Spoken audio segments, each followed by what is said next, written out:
what does it take to be in the top 1% of income in the United States? How about the top 5%?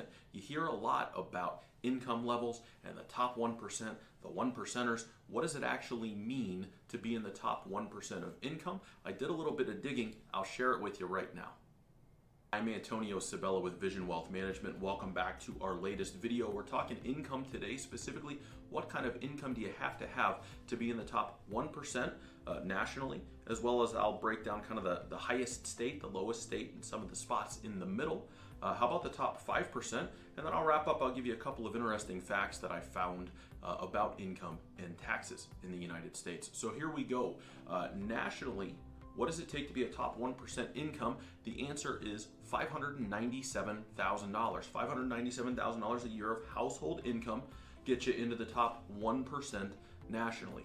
Top 5% nationally, quite a bit lower than that, $240,000. Still a pretty nice income, but if you got $240,000 of household income or more, you're going to fall in the top 5% nationally. Now, as you can imagine, our country is very diverse. There's a big discrepancy between the top of that list, the most expensive state, if you will, from an income standpoint, and the bottom of that list, where you can reach the top 1% for the lowest dollar amount. So, drum roll, the top 1% state, Connecticut. A little surprising to me. I guess it makes sense. A lot of those folks maybe live in Connecticut and commute down to New York. But Connecticut was the number one state, $897,000 in household income to get in the top 1%. $897,000, that's almost $900,000 a year. That's a lot of money to be in the top 1% in Connecticut, which was the highest state from the figures. And then top 5% in Connecticut was $311,000. Also quite a bit of money. $311,000 gets you into the top 5% of that state.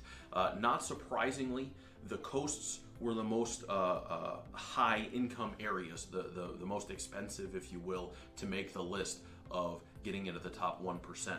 And so you had, as far as top 5 states, Connecticut, Massachusetts was number 2, New York was number 3, New Jersey was number 4, and California was number 5. I would have thought California was a little bit higher, but California, still a lot of money, $745,000 to get in the top 1%.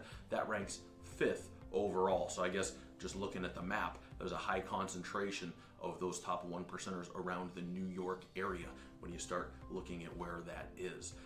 So that we talked about what's the most expensive. How about the lowest level to still be in the top 1% in your state? That was West Virginia. West Virginia, $350,000 a year gets you into the top 1%. The top 5% in West Virginia, $171,000 plus per year in household income. Still pretty good money, but in West Virginia, the dollar goes a little farther than it does maybe in some of those other states, Connecticut, New York, California, places like that. And then for my own purposes, I looked up Ohio because as I sit here and record this video, I'm in Cleveland, Ohio. In Ohio, the top 1%, $460,000. The top 5%, $197,000. That's a pretty good barometer for the non-coastal areas, I guess, if you will. Middle America, $460,000 to get in the top 1%, $197,000 to reach the top 5%. The 5 lowest states, I went over the lowest, which was West Virginia. The 5 lowest, West Virginia, Mississippi, New Mexico, Arkansas, and Kentucky. I forgot where I was going with that one. Arkansas and Kentucky round out the bottom 5. So if you think about that, geographically they're dispersed, but fairly rural states overall. And so that makes a lot of sense that those would be some of the lower levels to reach that top 1%. As far as fast facts go, here we go. This was interesting to me. The top 1% pay 36% of all income taxes. Now, if you happen to be one of those top 1% people and you're watching this video, I'm sure that's not news to you. I'm sure you pay quite a lot in income tax, but when we look at the total amount of individual income tax that's collected, not business money that's collected from corporate returns and things like that, but what flows down to an individual return, 36% of all money collected comes from that top 1%. And then the second part was the difference between the top 1% and the top 5%. it was almost double if you look nationally at what the top 5% make and the top 1%. Now, if we really broke this down, we could get into the top like 10th of 1%. Massive wealth we're talking about up there. We're no longer talking about hundreds of thousands of dollars. If we get into the top 1%, 10th of 1%, or the top 100th of 1%, where we get into billionaire land, that's a whole other topic. Maybe I'll look that up and do a video on it sometime. But if you were curious, when you hear 1%er or a top 1% of income, what does that mean? You're not curious anymore, now you know. Just wanted to do a fun video today to go over that because it was something that I was interested in. Hopefully you found it interesting as well.